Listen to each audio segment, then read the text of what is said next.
As long as I'm President of the United States, Iran will never be allowed to have a nuclear weapon. Good morning. I'm pleased to inform you the American people should be extremely grateful and happy.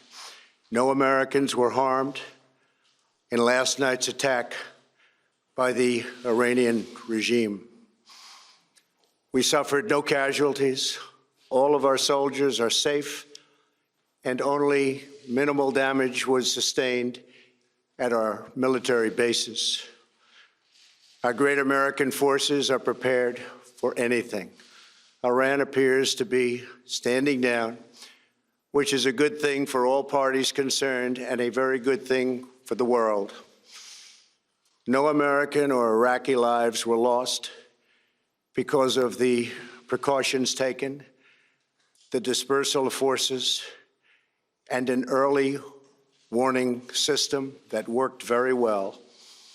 I salute the incredible skill and courage of America's men and women in uniform. For far too long, all the way back to 1979 to be exact, nations have tolerated Iran's destructive and destabilizing behavior in the Middle East and beyond. Those days are over. Iran has been the leading sponsor of terrorism, and their pursuit of nuclear weapons threatens the civilized world. We will never let that happen.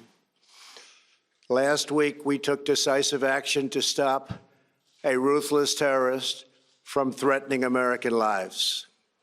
At my direction, the United States military eliminated the world's top terrorist, Qassem Soleimani. As the head of the Quds Force, Soleimani was personally responsible for some of the absolutely worst atrocities. He trained terrorist armies, including Hezbollah, launching terrorist strikes against civilian targets. He fueled bloody civil wars all across the region. He viciously wounded and murdered thousands of U.S. troops, including the planting of roadside bombs that maim and dismember their victims. Soleimani directed the recent attacks on U.S. personnel in Iraq that badly wounded 4 service members and killed 1 American, and he orchestrated the violent assault on the U.S. Embassy in Baghdad. In recent days, he was planning new attacks on American targets, but we stopped him. Soleimani's hands were drenched in both American and Iranian blood. He should have been terminated long ago. By removing Soleimani, we have sent a powerful message to terrorists. If you value your own life, you will not threaten the lives of our people. As we continue to evaluate options in response to Iranian aggression, the United States will immediately impose additional punishing economic sanctions on the Iranian regime. These powerful sanctions will remain until Iran changes its behavior. In recent months alone, Iran has seized ships in international waters, fired an unprovoked strike on Saudi Arabia, and shot down 2 U.S. drones. Iran's hostilities substantially increased after the foolish Iran nuclear deal was signed in 2013, and they were given $150 billion, not to mention $1.8 billion in cash. Instead of saying thank you to the United States, they chanted death to America. In fact, they chanted death to America the day the agreement was signed. Then Iran went on a terror spree, funded by the money from the deal, and created hell in Yemen, Syria, Lebanon, Afghanistan, and Iraq. The missiles fired last night at us and our allies were paid for with the funds made available by the last administration. The regime also greatly tightened the reins on their own country, even recently killing 1,500 people at the many protests that are taking place all throughout Iran. The very defective JCPOA expires shortly anyway and gives Iran a clear and quick path to nuclear breakout. Iran must abandon its nuclear ambitions and end its support for terrorism. The time has come for the United Kingdom, Germany, France, Russia, and China to recognize this reality. They must now break away from the remnants of the Iran deal, or JCPOA. And we must all work together toward making a deal with Iran that makes the world a safer and more peaceful place. We must also make a deal that allows Iran to thrive and prosper and take advantage of its enormous untapped potential. Iran can be a great country. Peace and stability cannot prevail in the Middle East as long as Iran continues to foment violence, unrest, hatred, and war. The civilized world must send a clear and unified message to the Iranian regime. Your campaign of terror, murder, mayhem will not be tolerated any longer. It will not be allowed to go forward. Today, I am going to ask NATO to become much more involved in the Middle East process. Over the last 3 years, under my leadership, our economy is stronger than ever before, and America has achieved energy independence. These historic accomplishments change our strategic priorities. These are accomplishments that nobody thought were possible. And options in the Middle East became available. We are now the #1 producer of oil and natural gas anywhere in the world. We are independent, and we do not need Middle East oil. The American military has been completely rebuilt under my administration at a cost of $2.5 trillion. U.S. armed forces are stronger than ever before. Our missiles are big, powerful, accurate, lethal, and fast. Under construction are many hypersonic missiles. The fact that we have this great military and equipment, however, does not mean we have to use it. We do not want to use it. American strength, both military and economic, is the best deterrent. 3 months ago, after destroying 100% of ISIS and its territorial caliphate, we killed the savage leader of ISIS, al-Baghdadi, who was responsible for so much death, including the mass beheadings of Christians, Muslims, and all who stood in his way. He was a monster. Al-Baghdadi was trying again to rebuild the ISIS caliphate and failed. Tens of thousands of ISIS fighters have been killed or captured during my administration. ISIS is a natural enemy of Iran.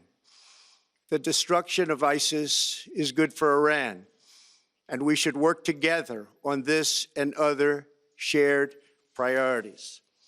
Finally, to the people and leaders of Iran, we want you to have a future, and a great future, one that you deserve, one of prosperity at home and harmony with the nations of the world. The United States is ready to embrace peace with all who seek it. I want to thank you, and God bless America. Thank you very much. Thank you. Thank you.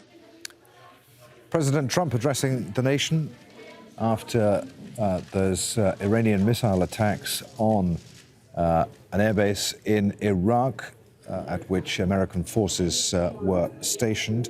He said that no Americans were harmed in that attack and that the damage had been minimal. Iran, he says, appears to be standing down. For too long, he said, nations have tolerated Iran's behavior. Those days are over. He announced further immediate punishing sanctions against Iran. Let's go straight to our White House correspondent, Kimberly Halkett, who joins us now from the White House. What did you make of it, Kimberly? I don't think this speech is going to satisfy ordinary Americans who are looking for answers on next steps. We started to get an indication before the speech was, delivered by the U.S. president that perhaps his supporters on Capitol Hill were buying the president time. They were making statements, particularly some top Republicans, that the president was showing great restraint, that he would respond at the time of his choosing. I expected that we would even hear something like that from the president, but we didn't. And it's unusual and shows the inconsistency of the president, given the fact that his statements leading up to all of this was that he would respond if Iran were to attack U.S. interests without hesitation. Not only has the president hesitated, but he's also now essentially not delivered the answers that people were looking for in terms of what is your next step. Now, of course, operationally, there's never going to be a telegraphing. But again, this doesn't seem to answer some of the big questions and again shows this inconsistency with the U.S. president. On the one hand, talking tough, saying he will respond without hesitation. Now he is hesitating. The other thing that's not in there is evidence, something that members of Congress particularly have been looking for, and the American public that is already war weary and looking for an end to the conflicts, looking for this president to keep his campaign promise to end the forever wars, as he called them, on the campaign trail back in 2016. But he's certainly not given that promise either. And then finally, there's an interesting almost campaign mode to this speech, and that is the fact that Donald Trump has once again blamed his predecessor for the predicament he's in. That's going to be unacceptable to so many Americans. 3 years into a presidency, you can't continue to blame your predecessor. But this is an obsession of this president to blame President Barack Obama for the JCPOA, that agreement that Donald Trump has long criticized, that of course is pulled out of, saying in that speech there that it's now time for the other nations that have been part of that treaty and trying to put that agreement rather together to withdraw from it. He pointed the finger at top allies, the UK, Germany, France, Russia, China, to break away from the deal. Whether or not the nations will be listening to this president is unclear, but certainly it's not a new argument he made. And I suspect when you pull back from this speech that many Americans will be dissatisfied with it.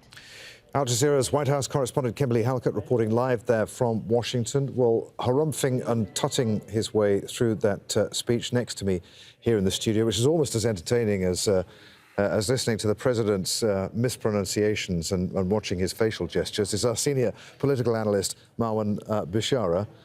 What did you make of that?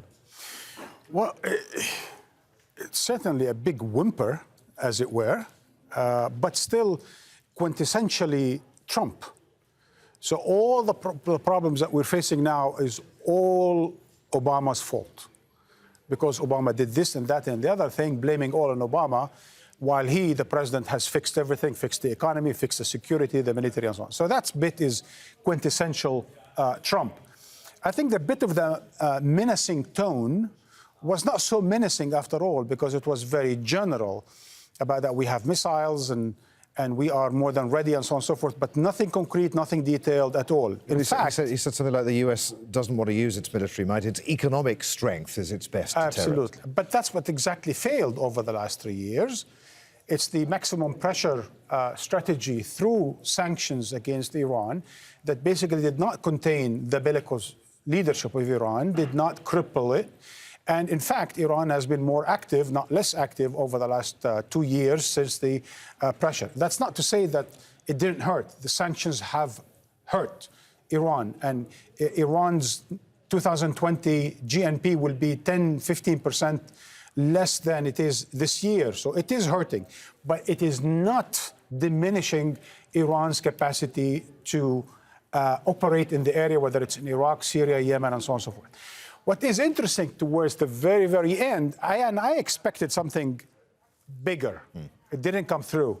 Maybe this is one speech out of many. But he did leave the door open towards the end, saying we do have common interest, and that is combating Daesh, ISIS, and hence there is a room for cooperation on this priority. So he did leave a bit of the door open.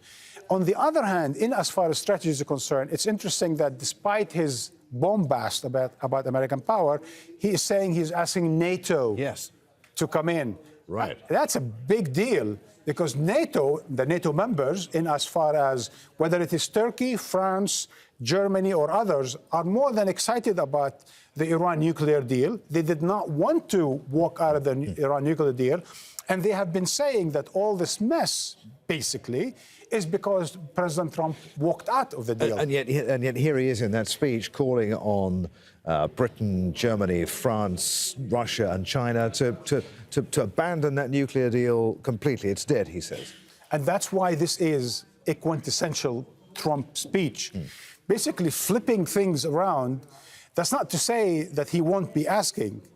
I'm not sure NATO could, or its NATO members, or the big members of NATO, have any appetite to be fighting Iran, or to be confronting Iran, or to be deterring Iran, or to be amassing forces or operations, or planning operations against Iran. I am not sure. I mean, I don't think France or Germany are in any mood, let alone Turkey, to be confronting Iran in the battlefield. This is not Afghanistan.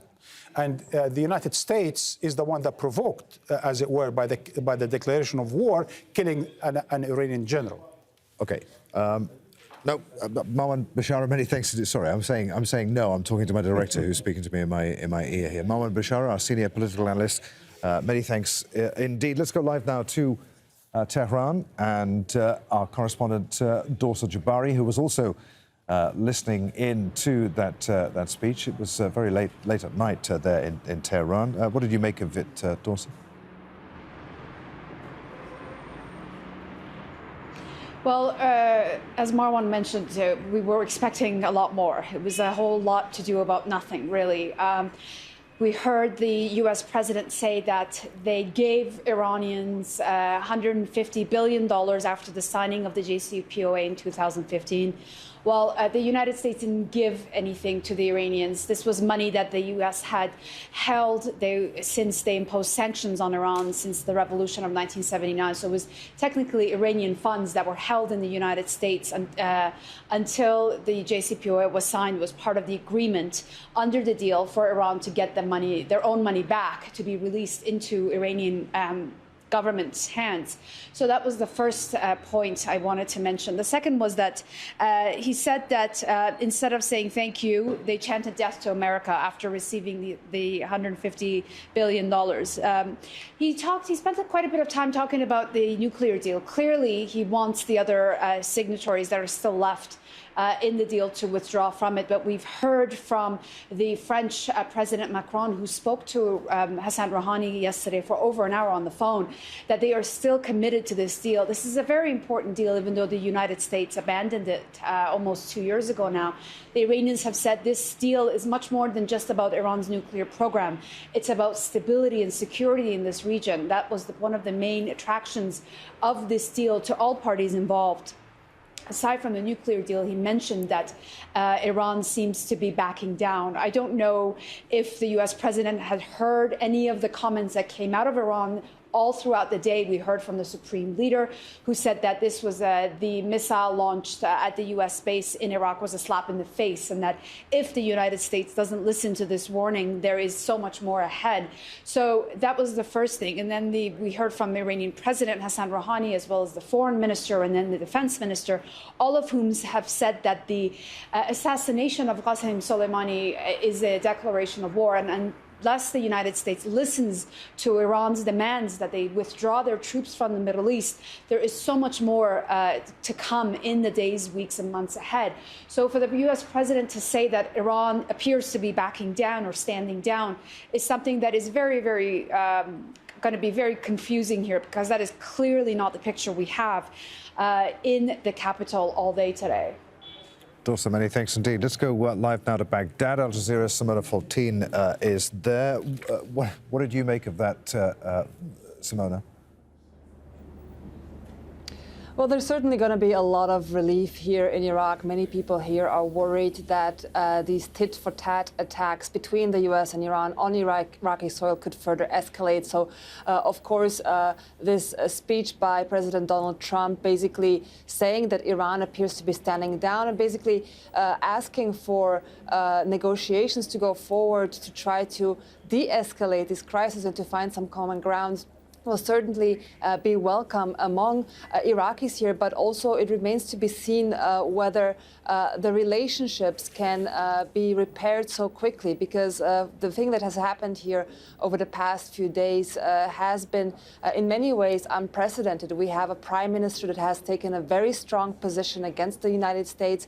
He has advocated for the complete withdrawal of foreign troops from Iraq, including US troops, and the parliament has actually voted on that decision. So it remains to be seen whether the Iraqi government will once again be willing to try to restore the trust with the United States and to basically balance out these relationships. It also remains to be seen whether there will be additional retaliations by, for example, pro-Iranian groups here in Iraq against US troops. We have had some paramilitary leaders today say that the attack from Iran was just the first step, that they would also be avenging the death of Abu Mahdi al-Muhandis, who was also killed in that US strike, who is the second in command of the Iranian-backed Popular Mobilization Forces. So if we see additional attacks on bases where US personnel are stationed by these Iranian-backed groups, it's entirely possible that this could escalate again. So